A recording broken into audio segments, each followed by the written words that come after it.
Aga mga kabombo, live and direct kita diya sa bahin sa Purok Everlasting sa Barangay Avancenia kag yung padulungan naton ang nasambit yang balay sang isa ka kolektor nga ginutang patay to sa Banwa sang Columbio kag makopon naton ang iyang partner nga si Regine Baldonado. Regine, mayong aga sa imo. Morning, sir. O prior sining nagluntad bala nga pagpanglutang sa imo sining partner, isa sa mga palungkot naton, may mga threat bala ini siya or kamusta siya sa iya sini nga trabaho, Regine? Okay lang man siya, sir. Nang buot na siya, wala na siya sang gamo. Tagapuli niya da sa amon, lipay-lipay, gina siya nga makita ya kami. Taga-aga mo man. Kung di kami makadto ara gid na siya. Hindi ko gid expect na matabo sa iya gito kahapon ba. Di ko balaan kung di ko i-replace ko galingon ko sa nakita ko nga gahandusay siya sa karsada, puno ka dugo, sarili niya nga dugo, sir. Okay. Pero sang siya pila lang guys siya katuig diri sa iya nga kumpanya? Mag 1 year pa lang, sir, sa August. Oo. Pero since nga ang senaryo isa siya ka kolektor, paano siya mag-collect? Stricto bala siya kung just in case may ara siya sang mga customer nga di makabayad? Ano ang imo sila nga nabalaan sila? Wala gid, sir, wala gid may mahambal ang mga customer niya sa akon kay perti na siya kalabutaw didto, masinadyahon daw, wala gid problema ang customer sa iya kung manukot siya. Kay biskan customer niya ga contact diri nga wala gid problema kung si Rebreb man natawag sa iya.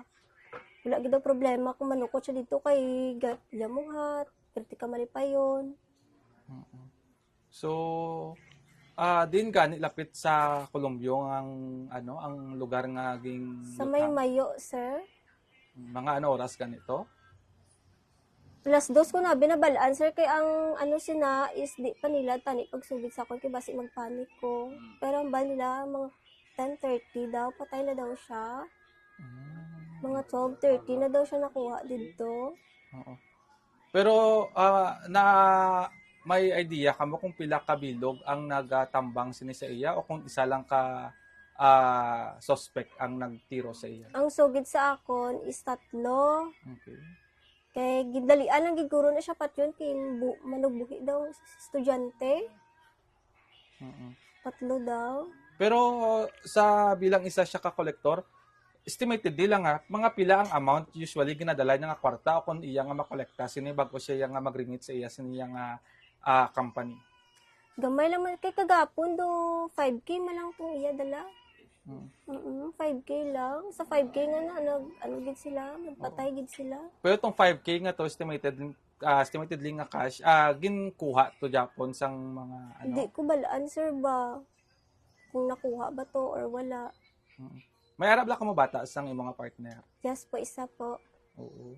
Kaga to na mentionar nga dapat this coming Friday ang iya sa nga recognition. Opo, recognition niya sa kinder, nursery. Dapat siya pa na magsaka, nagamba na sa akon nga.